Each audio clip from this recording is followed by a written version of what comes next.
A very great day to you all. My name is Sinetemba Banele Jamini. Today I am lucky enough to be with Mr. Unene, who is a student councillor here at the University of Choice in Africa. That is the one and only University of Eswatini. And I'm with my co-host, Mr. Masubu, Mr. Bayabonga Masubu. Mr. Masubu. Thank you, Mr. Lamini, for the warm welcome. Thank you, Mr. Mene, also for allowing us to have you here to discuss some major things on the life of the boy child in Eswatini. Thank you. So basically today we are here to actually talk about young male and mental health. As said, this is Mr. Unene, who is a student councillor, and he is the Assistant Dean of Student Affairs. He heads the CCDU office here at the University of Eswatini. He is located in the Bolzeni campus. But I believe that Mr. Unene would like to have an opportunity to actually introduce himself. Mr. Unene. Well, thank you, Badele and Masubu, for having me in this wonderful program where we focus on young people. I've got a lot of passion in working with young people because I've started while I was, my background is as a teacher, and I moved on to work in the Ministry of Education with young people, parents, stakeholders, and just young, especially on young people, which is and tertiary institutions, which is it's important just to highlight on that. So thank you once again for having me. We are definitely grateful to actually have someone has so much great experience and is actually an expert with young people. I believe if we had such a title, it would be given to you, Mr. Gnene. Let us definitely dive into today's episode and title. So we are addressing mental health and how it actually can be linked to young male empowerment. My basic understanding of mental health is that it is your mental well-being, just so as we have your physical well-being, but we have an expert in the room, Mr. Gnene. What is your understanding of mental health? Thank you once again. Mental health, Banele, is defined as a state of what we call well-being, which every individual realizes his own potential and cope with what we call the normal stresses in life, and also go ahead and try to contribute in the society. So that which means that there's a state of balance. This person would, as he grows up, he's able to adapt to society and faces those challenges and deal with them positively. But even though there might be some stressors, we try to balance that. That is the wellness. And also it includes the social, economic, spiritual, mental, just the state of balance for the individual in dealing with issues as he grows, or he or she grows up. It's definitely a dense field, it's complicated. And I think post-COVID-19 or during COVID-19, that is where we actually started seeing the gap and the need to actually understand mental health itself, mental health itself, and the stresses that you were talking about. Because during COVID, that is where the economic challenges came through. That is where people started getting stressed. From mental health, I'm actually well informed that we start getting the challenges, your depression, your suicide, which is the end product of poor mental health. So with so many challenges, we were mainly well known to actually knowing about depression. Is there anything around it, or something like maybe alcohol abuse or substance abuse? Okay, before you get to the top in terms of getting to suicide, you start down at the normal level where somebody picks just an ordinary stress.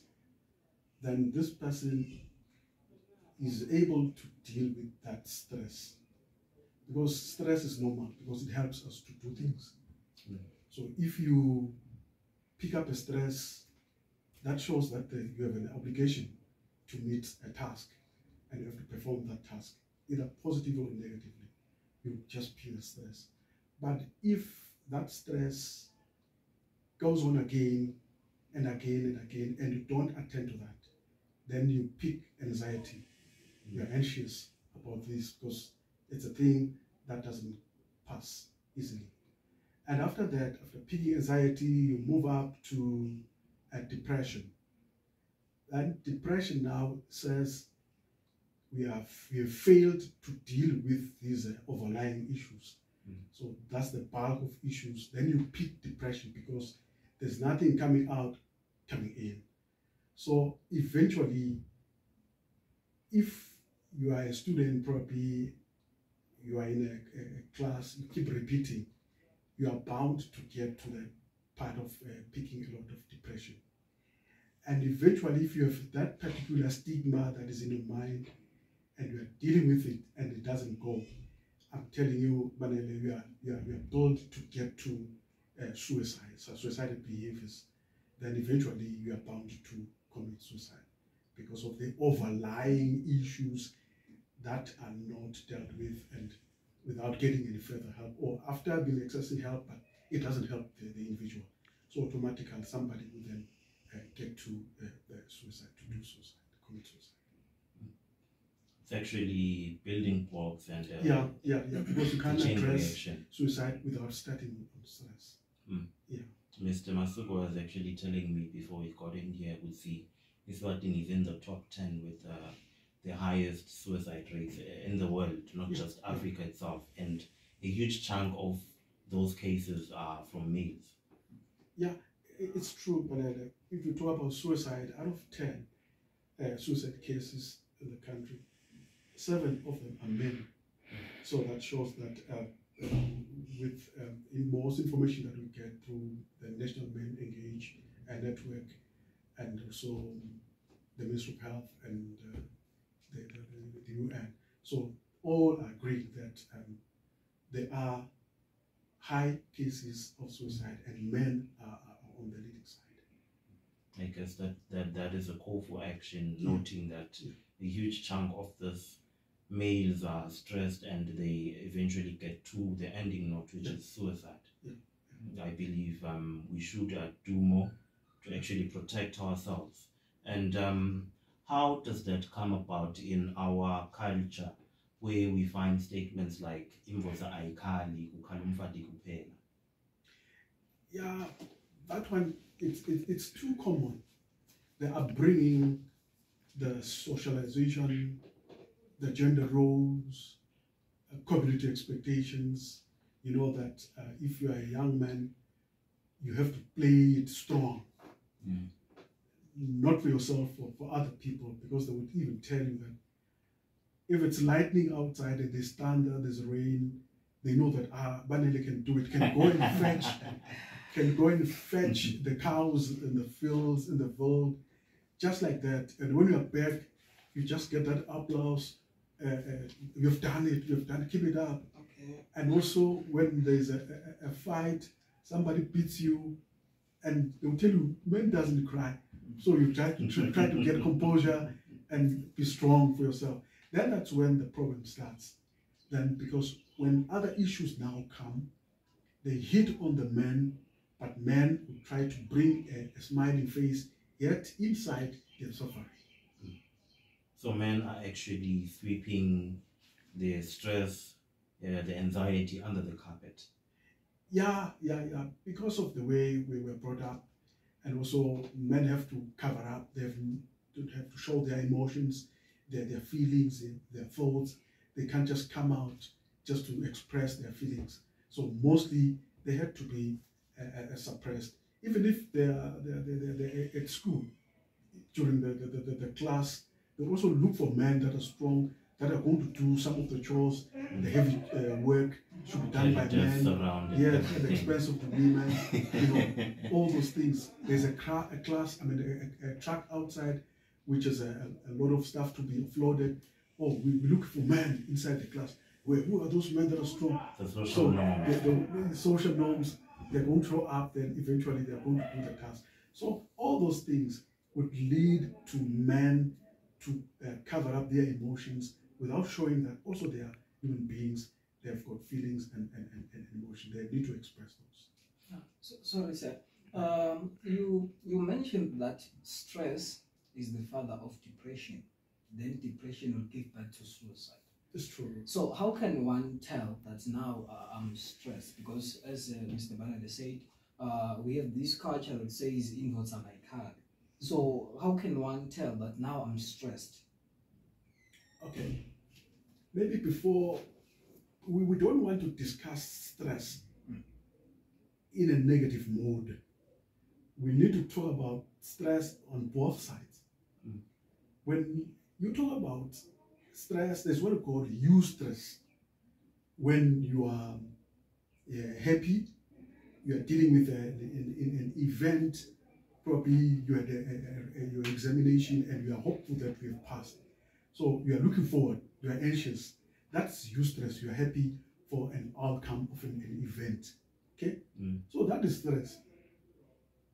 That could also be excessive, because if you don't get that positive result you're looking for, then you fall on the other end. Then it becomes negative. So the negative stress, therefore, means you are dealing with issues that are repeatedly occurring as one or more episodes or incidents, and you don't get to deal with those issues and get away with them. So that's why we said then you pick that stress. Then others come and build up on the initial stress, and others who do the same thing, build on the initial. Then you pick multiple stresses, which leads therefore to depression, because now you cannot handle. It's too much for one to carry. Then automatically, that on its own, depression, bear in mind that it's now a disorder. It's a mental disorder, which means now this person is now either sick and at the same time has to undergo counseling. So the two goes together now, counseling and also treatment, because now you have picked a depression. It's a mental disorder at all. So we need to see the therapist and also attend, see the service of the doctor. So that's why if you don't get out of that because of the underlying pressures, then people are bound to say, I can't change this because it's the stigma. For instance, if a man would get an HIV, be infected, it would be difficult for men to go to test so that he can start earlier treatment. So these people would deal with these issues in the mind, get answers, and then also try to get means to help themselves, but without getting outside help. So all that would build up to this person saying, I can do it, which means that he can commit suicide to end his life at once. All of that is occurring internally. All it's occurring internally, and is not accessing outside help, just to go to a doctor to check and start earlier treatment and meet adherence. And perhaps the doctor can actually pick that up. Yes, the doctor can pick that up, and for him is to understand what he or she is going through, so that he can be able to get that particular help in that moment. So, in a nutshell, Mr., you're saying the society we grew up, it's the major, maybe it's the major result of the true us. Yeah. So we are the product of our society. So the way we grew up and the things that were happening while we were growing, it's the product. So we are the results of those things. That's what we are saying today. Yes. It's true. We are the product of the society. For instance, I will make an example that men cannot be victims of sexual harassment. That's the feeling. When a lady has agreed to has consented to sexual intercourse with a man, but immediately she can change it that this person is raping me. he has raped me. So automatically, men cannot be victims of sexual harassment because they only know that it's only a female. It's only a female. But even though you have been subjected to this, but they will say, who is the man in this room? He has power over this lady. So you pick the case because you are the victim now in the process. Otherwise, also men should not be sensitive and emotional. That's the feeling. You can't be sensitive. Show those things that you are hurting. A man doesn't cry. The emotions. The emotions.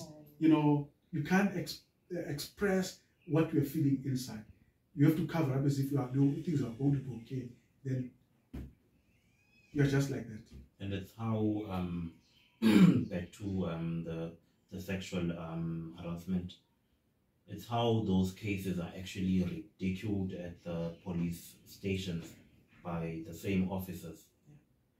Yeah, we've seen that. We've seen that because when females go out to report, the man becomes the victim or the perpetrator, because you all know that the men out there are regarded as the masculine, because the women are regarded the feminine. So automatically when you compare the two, they would just say that he has done it properly, even though he hasn't. That is really bad. I guess we all have actually a responsibility to go back and change how we are raising these young people, and eventually we'll have a better society than the one that we are actually experiencing right now. Back to the bad effects, the negative effects of a poor mental health. What are the self-care practices that we can actually practice as young males, post-stress, post-anxiety, post-depression, and how can I actually note that, okay, Masuku is not okay. Masuku is going through a depression window, if I can call it that. How can I actually help Bayabo? Yeah, I think you're going to help him by just sit down with this person and find out how he feels. It's important to touch on the feelings. It's important to appeal to the emotions. It's important to be compassionate. Make this person feel that he's loved. Make this person feel that he's counted. And at the same time, you should know that he has respect. Gain respect for self, for the individual. That I have to, if somebody doesn't respect me, but I have to do it first. I have to respect myself, okay? At the same time, you have to celebrate what you call the differences as men, that I am different from this person, okay? At the same time, communicate with this person effectively so that he knows that probably if he's supposed to go to the hospital, what are the benefits, okay? If he's supposed to go to report a case, what are the pros and cons? So this person should be given the magnitude, should be given the holistic picture of why do you need to speak up about what you feel from inside, other than covering up most of the case. So we basically need to be there for each other. It's true. It's to be there for each other and encourage them, the men, to come out and also do what we call the male engagement talks, where men will be free to express issues that affect them. We've seen that if we can encourage men just to come and express what they feel, and also allow for a forum where men will come in their numbers, just to show that they have something to say in the community. At the same time, besides getting to talking about what they feel, get men to do some campaigns, get men to such campaigns like building a house for the needy people. You know, as they engage on those projects, that's when they will be able to engage with each other and feel how you do things at home and how are you successful. So in that way, you are going to help this man impart even to the younger ones the basics of life and how they should conduct themselves as they grow. Okay, so expression is the main cure or is the major cure for this, because Mr. Banner said men, they grow up in the science that everything they just suck it under the desk, acts like I'm okay, while they are not okay. So if one express himself maybe through crying, so that it's a way to being better, or it's a way to mental health. Yeah, that's true. Okay. That's true. Yeah, we encourage men to cry. That's one aspect, because that's a feeling that you have at the time. Don't suppress it. So just do what you feel. You can say this is for women, this is for children, not men. But everybody, we should express our own emotions. Okay, so my basic understanding of what we just spoke of right now is that the house is burning. Yeah. The inside house is burning. So you're running away from your problems, from hiding the stress, the anxiety. You're going to the next floor. Yeah. The fire is reaching the next floor, up until you're up on the final floor and the last one, on the roof. Yeah.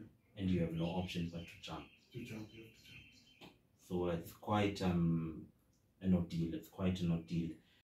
So Demanze, how can we actually get into a position where we can actually break the stigmas around mental health, the likes of imvosayikali, kalumfati kuphela, ibaba mina, ebaneni awekele kuba ngumfati, those type of things? How can we actually combat that so that you can have great mental health and not poor mental health? Yeah, expose young men to equal opportunities with the female, and also empower parents not to divide the upbringing of boys and girls, and at the same time allow the young men to express their feelings and emotions the way they feel. So at the same time, allow young men to be exposed to the things that mostly young men now, we normally say young men are capable of doing things, yet they are not. Then instead now there's a lot of shift from the young man into the shift to the women, because we feel like women mostly they need to be helped because they are left behind. They need to be exposed to the world of work for men and so forth. Yet, as we do that, we ignore, we don't give the chance to the young men to prove themselves, because we feel that they're capable of doing things. Assume that they are able. Yes. So I think we need to get more attention to men, because also they are also male species, and also they need some help. They need the support from us as the community. And at the same time, I would encourage that men should be given a chance also to form their own groups, associations, where they can express their own feelings, express their own opinions, and they should be heard. And now we always advocate for women empowerment, women groups. So now even men, let's get back to the basic and say, let's empower them. Let's do those awareness campaigns. Let's do those associations. Let's pump in money to help them in manning up their projects and so forth. to balance the equation. And we are seeing a lot of girl and women empowerment, which is actually a good thing. But in the meantime, the boy child is left behind. The boy child is left behind, and I think you touched on something on family, with an OVC rate as high as about 80% post the HIV era. I think the parents have a huge role to play. Family has a huge role to play. So with mental health and family and friends also, how are they brought to the space? Yeah, you know what? There's a lot of what I call family disintegration as a result of HIV, as I mentioned earlier on. Young men and the young children have to be brought on their own. Some have to bring up themselves, taking care of the young ones if you're a bigger brother. In so doing, allowing for that space, there's the young brother would miss out in a lot of things because he has to play the role of the father or the mother. So that's one aspect that we need to reinvest on the young men, to see them grow up so that they also get all the basics that they require in life. And at the same time, like we're talking about family, the disintegration, because of HIV, they have to bring themselves up. At the same time, they have to pay for themselves, for their education, and so forth. So there's need to balance out. But getting back to the society, because we're in the society, let's say, instead of letting these children grow on their own, let's get back to the family extension. We know that there's there are aunts, there are uncles, big brothers, you know, the chiefs, the community. Let's get back to basics and say, where have we lost it? Let's try to put up these structures so that we know in Eswatini there is no Inzanzane. Who would be Inzanzane in Eswatini? So if we can get back to that, it was helping. We saw those who are in polygamous family taking those children from the other mother who is probably passed on, being put under this one. So that was helping. In that way, it was helping. But therefore, we need to pump in these resources to empower these families so that we know that there are no what we call orphans out there. So there's a lot of support that government needs to do. And at the same time, open up opportunities for education. You know, these young people, they need a lot of money. They need a lot of scholarship. So we need to expose these young people to education, because once we're exposed to education and also opportunities for employment, then we would know that we're building up a society that is balanced. So without providing all these opportunities, there is nothing that we do to cap this plight. So as we are speaking, we are saying that there are about 80% overseas in the country. So there's a bigger role to say, how do we balance up in terms of support, in terms of, you know, empowerment for these young people, not only in the society, at home, but we call for government also to step up to say what other programs that could be done, because we know that there's a gap that has been created. We are seeing young people with their own inheritances being taken by other people because they feel that the father is no longer there. He's our brother. Let's take things for our brother. Yet he has children. So all those things, it boils down, it affects these young people. So as they grow up, they grow with anger issues. That's why instead of solving issues amicably, they know they're ready to fight, because that's how they were treated while they were growing up. So there's a lot of space, there's a lot of gap that needs to be filled, and intervention programs that would need to empower these young men as they grow up to take their space in the community it's important that government and all stakeholders, NGOs, we should not be seen to be doing one thing. Let's get down and see how we can, give out, the responsibilities to all our partners to see that this one will attend to this part and that one, so that we know that we're being effective, other than pumping money on one stream. Yeah. No, so it goes back to this saying that says it takes a community to grow a child. Well, yes, it takes a community to bring up a child. I know that the child is at the center.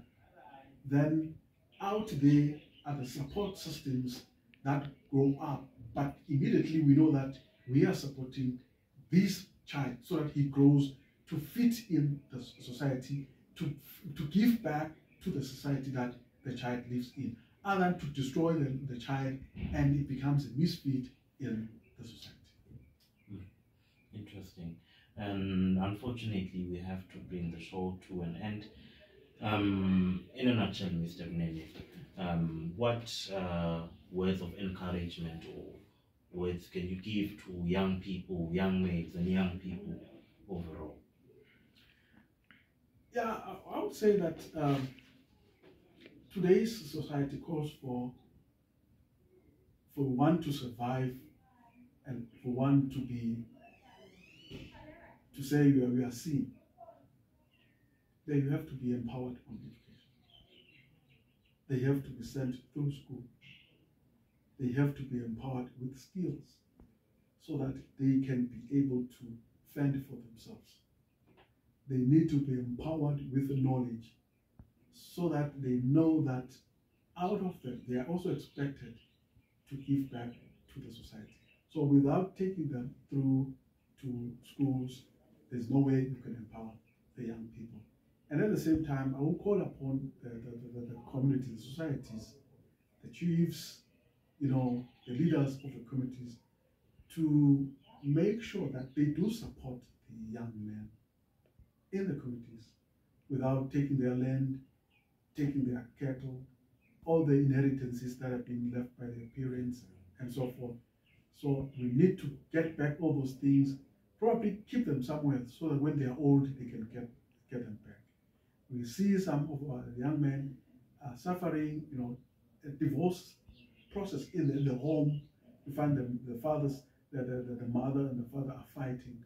So all those things, it brings a lot of stigma and also resentment on the young people as they grow. So I will encourage that. Let us invest on young people so that they become the next generation of the future. Mr. Mnene, thank you so much for your time and thank you so much for sharing your knowledge and expertise. And I think to young people out there who are facing a hard time, problems with their mental health, speaking out and expressing is actually a sign of strength and is a call for help. I think we'll also have information on contacts on how to get help for your psychiatric hospital, your counselors and psychologists. Otherwise, thank you so much for your time and thank you so much for listening to us.